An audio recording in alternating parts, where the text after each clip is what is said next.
A year ago, at the age of 33, I found myself facing a divorce from my 39-year-old husband of 7 years.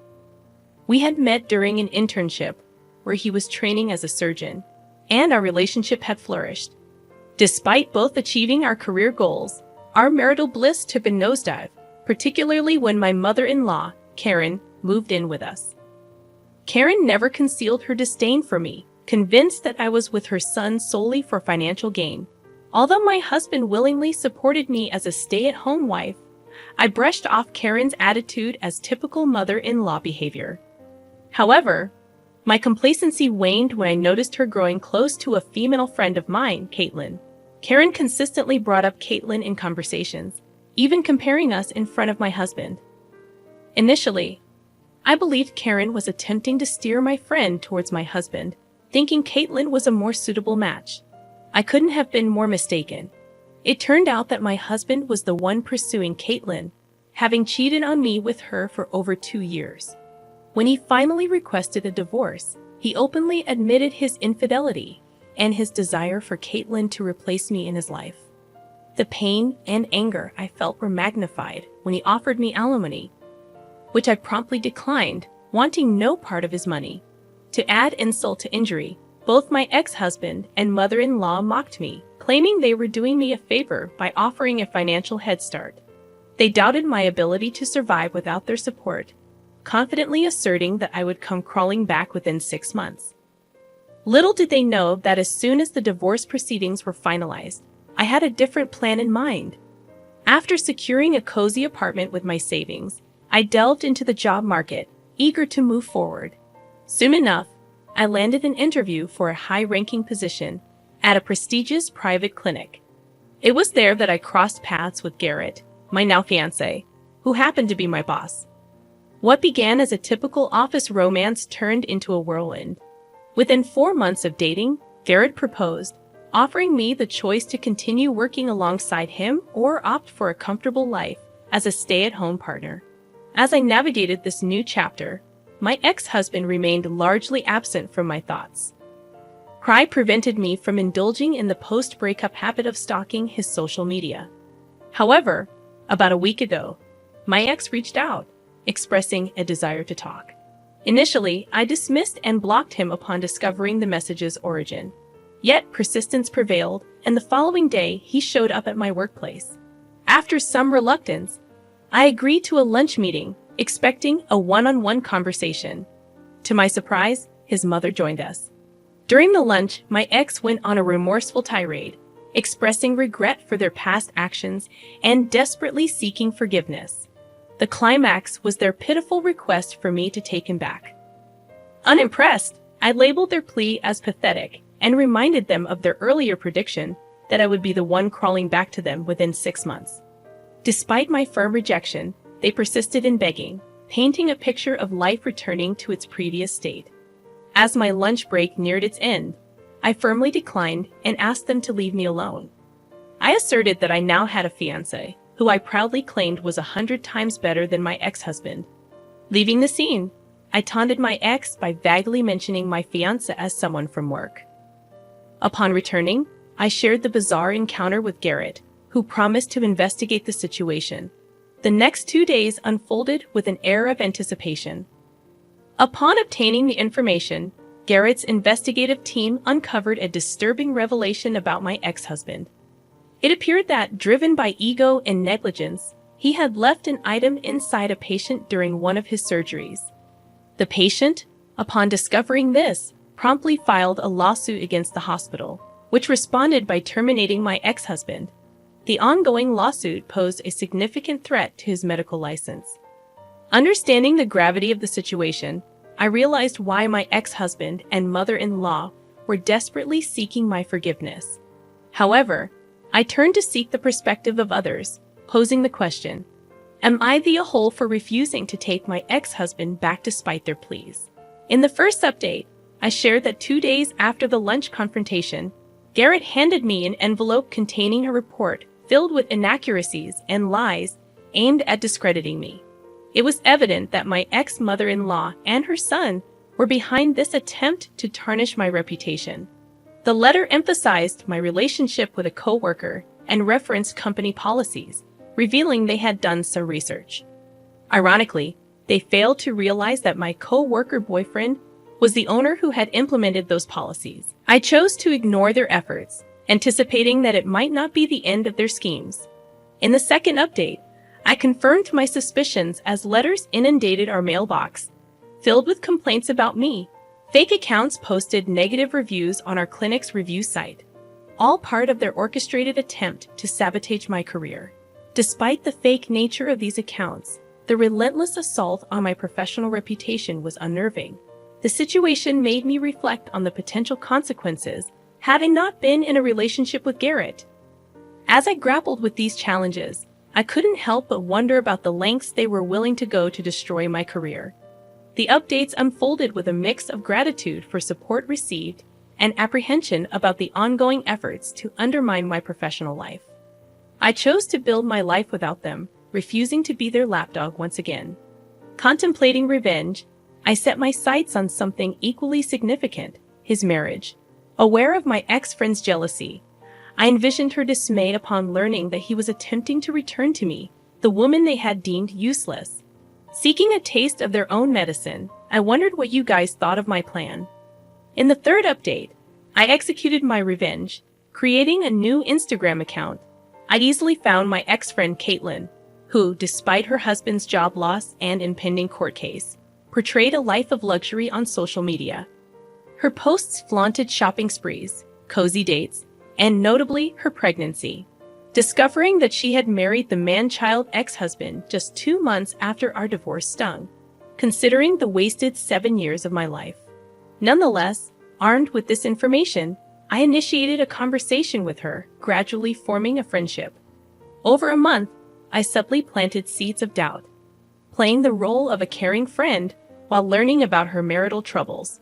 Once convinced she was where I wanted her, I called my ex-husband, convincing him to meet privately to discuss rekindling our marriage.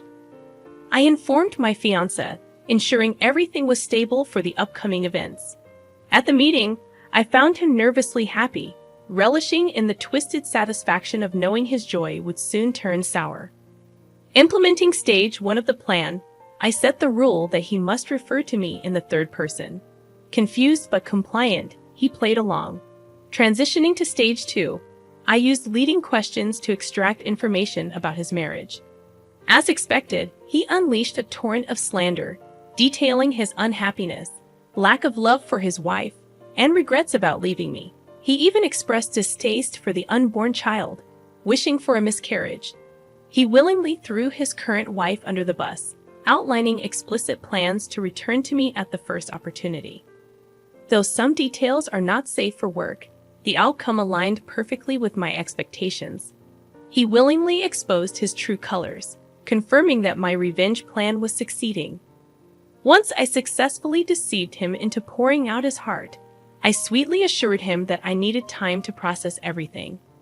I promised that the next time we met, I would be single and ready to rekindle our relationship. He eagerly embraced this prospect, displaying childlike excitement. In that moment, a sadistic pleasure washed over me, knowing the imminent betrayal he was about to experience. Back home, I collaborated with my husband and a team of editors, marking the initiation of stage 3 of the plan. Recordings and videos were meticulously crafted to conceal my identity, yet emphasize my female presence. His words were strategically edited to magnify their negative impact. With this done, the next step involved delivering the content to his current wife. Using another Instagram account, I ensured she saw the incriminating material during a vulnerable moment. Engaging in a feigned sympathetic conversation, I artfully fueled her anger. Gradually, I began influencing her perspective, persuading her that she deserved better and that he didn't deserve her. Eventually, I directed her towards the path of revenge. Continuing the act of a concerned friend, I encouraged her to divorce him and take everything, emphasizing that he wanted to return to his ex-wife.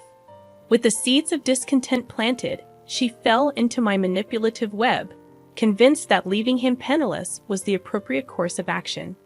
In the fourth update, I gleefully reported that my plan had worked. A week after the revelation, he called me in a fit of rage, threatening retaliation for deceiving him. Calmly listening to his tirade, I laughed with my fiancé, reveling in the success of my scheme. Soon after, I received a message from my newfound bestie, announcing the commencement of the divorce process. With the money I provided, she secured a formidable lawyer, ready to leave him financially depleted. As usual, I continued my manipulative influence, planting sinister ideas in her mind. Once convinced that she had turned against him, I disappeared, citing business as an excuse. The onslaught of letters also ceased, signaling the apparent success of my elaborate plot. So, it seemed they had finally realized I wouldn't be getting fired anytime soon. After the whole divorce ordeal and my ex-husband going off on me, I received a surprising message from him just 1 month and a few days later. He claimed he wanted to apologize for what happened. Initially shocked and suspicious, my doubts were confirmed when he suggested we have dinner on him as an apology gift. He also expressed a desire to discuss the possibility of rekindling or at least becoming friends again, emphasizing that we were friends before lovers. Discussing this with my fiancé, we both harbored suspicions and decided to play along. My fiancé had someone discreetly watch and follow him to uncover any potential ulterior motives. It didn't take long for the suspicions to be validated. 3 days before the planned date, he visited a store known for its background deals on certain substances, including roofies. Upon further investigation, it became clear that he intended to drug me during the date, film compromising scenes, and then use it as leverage for various purposes, possibly including blackmail, money, rekindling the relationship, or assistance with his court case. The horrifying realization of his intentions left me horrified. Reacting to this revelation, my fiancé proposed a counterplan, suggesting we give him a taste of his own medicine. The day before the scheduled dinner, we arranged for a male stripper to discreetly follow me on the date, keeping a distance until the drugged food or drink was switched. Once the effects kicked in, the stripper would intervene and capture the moment, intending to send the footage to his wife and those suing him.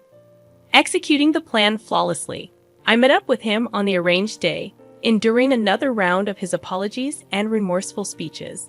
He admitted to falsely accusing me of sabotaging his marriage, even thanking the unknown person behind it. While engaging in this conversation, I observed him drugging my drink, but managed to switch it in the nick of time. Once he consumed the tampered drink, I calmly excused myself to the bathroom, anticipating his inevitable follow-up. True to expectations, he soon entered the dimly lit hallway, only to be swiftly seized and taken away. The plan had successfully unfolded, and I awaited the aftermath of our strategic retaliation. I played my part by inquiring about him and settling the bill that night. The events of that evening were a blur, but the morning after, his wife texted me, claiming she was devastated. Apparently, the man she was divorcing, who was now expecting a child with me, had not only cheated on her with his ex-wife, but also with a man. It was a ludicrous situation, and though I struggled to maintain a composed demeanor, I kept up the act. Simultaneously, I continued with the lawsuit, and judging by the latest headlines, the video had reached its intended audience. That's the gist of what's been happening. I sense that everything is approaching a resolution, and soon things will return to normal. I'll wait and see before providing a final update. In the concluding update, I reveal that he lost everything, just as I desired. His marriage crumbled, and Caitlin took everything in the divorce, gaining full custody, child support, alimony, essentially, every conceivable asset. The court case ended decisively against him, resulting in bankruptcy. The last encounter with him revealed a dire situation. Both he and his mother ended up broke and homeless, moving between shelters. Attempts to visit the clinic were thwarted by my fiancé's intervention, ensuring they never returned. As I prepare for my upcoming marriage, I reflect on the irony that he divorced me with the belief that I would suffer without them. Yet it's he who finds himself begging for scraps. I express not just their deserving fate, but the manifestation of karma. Grateful for the support throughout the story, I conclude, acknowledging that karma indeed has its way.